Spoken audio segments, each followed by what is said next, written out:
Hanya start dan finish di posisi ketujuh GP Arab Saudi, Lewis Hamilton kembali menorehkan hasil kurang memuaskan dalam balapan-balapan awalnya bersama Ferrari.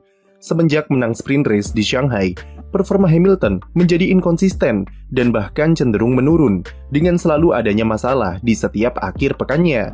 Hamilton seakan-akan mendapatkan pengalaman emosi jiwa, seperti yang dialami oleh Fernando Alonso dan Sebastian Vettel ketika mereka membalap di Ferrari dulu. Atau dengan kata lain, berseragam merah bukan berarti bergelora, tapi juga harus siap dengan semua penderitaan dari ekspektasi beban yang rasanya sangat sulit bertemu dengan realita. Sejauh ini, Hamilton baru kumpulkan 31 poin dari 5 balapan pembuka dan bertengger di posisi ketujuh klasemen sementara. Hasil yang sebenarnya tidak buruk-buruk amat jika kita melihat jaraknya yang cuma terpaut 16 poin dari Charles Leclerc dan performa mobil SF25 yang memang belum bisa diandalkan. Tapi itu tidak mengubah fakta soal betapa sulit dan beratnya perjuangan Hamilton untuk survive dari satu akhir pekan ke akhir pekan lainnya di F1. Setelah didiskualifikasi di Shanghai, Ferrari yang harus menurunkan performa mobilnya untuk mengamankan area floor di saat yang sama juga membuat Hamilton semakin kesulitan menyesuaikan diri. Triple header dari GP Jepang sampai Arab Saudi kemarin adalah rangkaian yang memberikan gambaran kepada juara dunia 7 kali tersebut kalau karirnya bersama Ferrari tidak akan mudah ke depannya. Hamilton sama sekali tidak bisa mencicipi rasanya mengakhiri sesi di barisan 4 besar dan kualifikasinya hanya mentok di posisi ketujuh saja. Bahkan dalam 3 balapan triple header, performa kualifikasi Hamilton semakin menurun dari 0,3 detik sampai setengah detik lebih lambat dari Charles Leclerc. Performa Hamilton saat balapan secara general memang bisa lebih baik, tapi ia belum bisa menampilkan sesuatu yang spesial seperti di Shanghai. Pada GP Bahrain, pembalap Inggris ini sempat menunjukkan perkembangan positif dengan kecepatan yang lebih bagus serta lebih stabil sepanjang race. Beberapa manuver bisa ia lakukan, yang mana salah satunya adalah kepada Max Verstappen dan membuatnya finish di urutan kelima yang merupakan hasil terbaiknya musim ini. Tapi penampilannya anjlok lagi di Arab Saudi kemarin karena ia lagi-lagi cuma bisa finish di posisi ketujuh dan membawa pulang segudang masalah yang memenuhi pikirannya. Di stint pertama, Hamilton keluhkan understeer parah yang akibatkan level degradasi bannya cukup tinggi. Lalu di stint kedua, keseimbangan mobilnya jadi lebih baik, tapi ia tidak punya kecepatan untuk mengejar Kimi Antonelli di depannya. Dalam wawancara setelah race, Hamilton yang frustrasi dengan nada pasrah mengaku bingung dan tidak memiliki jawaban atas kesulitan yang ia hadapi bersama Ferrari. Ia mengaku tidak bisa menjamin adanya solusi yang bisa membantunya lebih baik dalam waktu dekat, dan seperti inilah performa yang akan ia dapat sepanjang sisa musim 2025. Bahkan setelah kualifikasi, ia berkata jika ia butuh transplantasi otak untuk meningkatkan performa mobilnya. Terdengar pesimis dan stres, tapi beginilah Hamilton ketika ia tidak mendapatkan sesuatu yang diharapkan dari mobil yang ia kemudikan. Pembalap 40 tahun itu tidak menyalahkan SF25 karena menilai mobilnya punya potensi melihat Leclerc yang mampu meraih podium di Jeddah. Tapi ia lebih menyalahkan dirinya sendiri yang belum bisa beradaptasi dengan karakteristik mobil Ferrari yang sangat berbeda dari mobil Mercedes yang ia kemudikan selama 12 tahun. Sekarang kita masuk ke pembahasan apa saja masalah yang diderita oleh Lewis Hamilton dalam proses adaptasinya di Ferrari. Dari aspek mobil, seperti yang kami bahas sebelumnya, jika kurangnya downforce di SF25 adalah masalah fundamental yang harus segera diatasi oleh Ferrari. Upgrade floor di Bahrain sudah bisa mengembalikan level downforce yang hilang dari versi floor sebelumnya yang tidak bisa disetting dengan rendah karena takut diskualifikasi. Tapi walaupun level downforce sudah kembali seperti semula, itu terbukti tidak cukup kuat untuk bisa menembus 3 besar secara konsisten. Charles Leclerc di Bahrain dan Arab Saudi bisa tampil superior dengan tempatkan Ferrari ke persaingan di papan atas, tapi kenyataannya gap Ferrari ke Mercedes dan McLaren tetaplah sama, yaitu di kisaran 0,3 detikan, yang mana itu membuat Leclerc kesal karena performa mereka masih di bawah, meskipun sudah berusaha secara maksimal. Saat balapan Ferrari bisa tampil lebih baik dan membuat tim lebih leluasa dalam memainkan strategi-strategi yang berbeda seperti di Jeddah yang berbuah podium bagi Leclerc. Namun itu tak serta-merta menutupi masalah Ferrari yang kekurangan downforce secara general, dan selama triple header mereka tertolong oleh talenta dari Charles Leclerc. Berbanding terbalik dengan Hamilton yang kebingungan dengan gaya balap apa yang harus ia sesuaikan untuk menaklukkan SF25. Berbagai settingan mulai dari understeer, oversteer, sampai yang well balance sudah ia coba.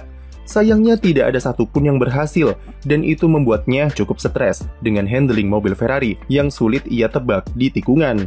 Ketika Leclerc bisa menemukan cara untuk mengatasi level understeer di SF25 yang muncul semenjak GP Tiongkok, Hamilton masih sibuk melakukan eksperimen sana-sini yang bukannya memperbaiki, tapi ia malah makin bingung dengan pendekatan apa yang harus diambil.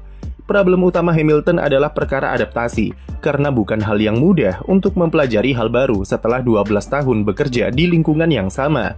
Ia harus belajar dari nol, dan seperti yang kami pernah mention, mempelajari ulang gaya balap itu lebih sulit, serta butuh waktu lebih lama dibandingkan mencari gaya balap baru. Hamilton sudah 40 tahun dan terbiasa dengan gaya balap yang sama selama belasan tahun. Harus belajar lagi menyesuaikan diri dengan mobil Ferrari yang secara fundamental sangat berbeda dari masanya di Mercedes. Keseimbangan aeronya berbeda, pendekatannya di tikungan berbeda, cara settingnya berbeda, tombol di setirnya berbeda, dan yang paling berpengaruh adalah mesinnya berbeda. Dari semua perbedaan tersebut, mesin adalah sesuatu yang diklaim paling sering dikeluhkan oleh Hamilton selama proses adaptasinya di Ferrari. Itu cukup wajar karena selama karirnya ia selalu mengemudikan mobil dengan mesin Mercedes saja dan menimbulkan culture shock ketika ia menjajal mesin Ferrari di F1. Mulai dari hal sesederhana suara, getaran, sampai perpindahan gigi di gearbox, Hamilton harus menyesuaikan diri dari nol. Belum lagi berbicara soal engine mapping, pengaturan torsi, mode yang bermacam-macam, sampai engine braking. Dari semua itu yang paling berpengaruh bagi Hamilton adalah dalam aspek engine braking, yang juga berhubungan dengan sistem brake-by-wire. Di Mercedes, sistemnya didesain lebih mulus dan sangat berbeda dengan Ferrari yang sengaja didesain lebih ekstrim, yang lebih cocok dengan karakter gearboxnya, serta preferensi pengembangan mobil di tim. Hamilton belum menemukan feeling dan settingan mapping yang tepat untuk membuatnya percaya diri untuk mengerem dengan optimal di Ferrari. Hal itu terlihat dari data telemetri di GP Arab Saudi kemarin, di mana Hamilton mengerem lebih dalam pada beberapa tikungan sirkuit Jeddah dibanding Leclerc. Ketika mengerem dan melakukan downshift, Hamilton mengalami beberapa lonjakan torsi karena engine braking yang belum optimal dan membuat jarak pengeremannya jadi lebih panjang. Akibatnya, ia alami understeer karena masuk tikungan lebih dalam dan tancap gas lebih akhir karena terlambat masuk apex. Dalam aspek ini, Hamilton harus beradaptasi karena Ferrari hanya bisa membantu di sebatas pengaturan engine mapping. Mereka tak bisa intervensi dari sisi mekanikal mesinnya atau pengaturan sistem hybrid karena adanya regulasi engine freeze. Sisi positifnya adalah Ferrari tentu akan membantu Hamilton semaksimal mungkin, mengingat investasi yang mereka keluarkan untuk memboyongnya dari Mercedes tidaklah sedikit. Frederick Vasseur berkomitmen untuk membantu Hamilton beradaptasi dan ingin semua pihak tetap tenang, karena bukan hal mudah untuk gantikan 12 tahunnya di Mercedes dalam sekejap.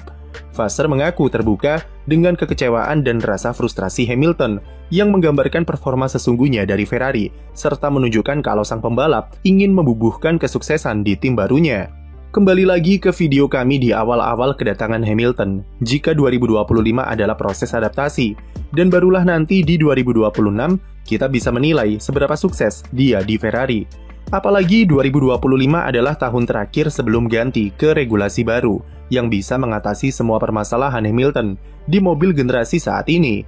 Seperti yang kita tahu, Hamilton memang kurang bersahabat dengan mobil di era ground effect, dan ia terbuka jika regulasi 2026 bisa membantunya kembali seperti masa lalu.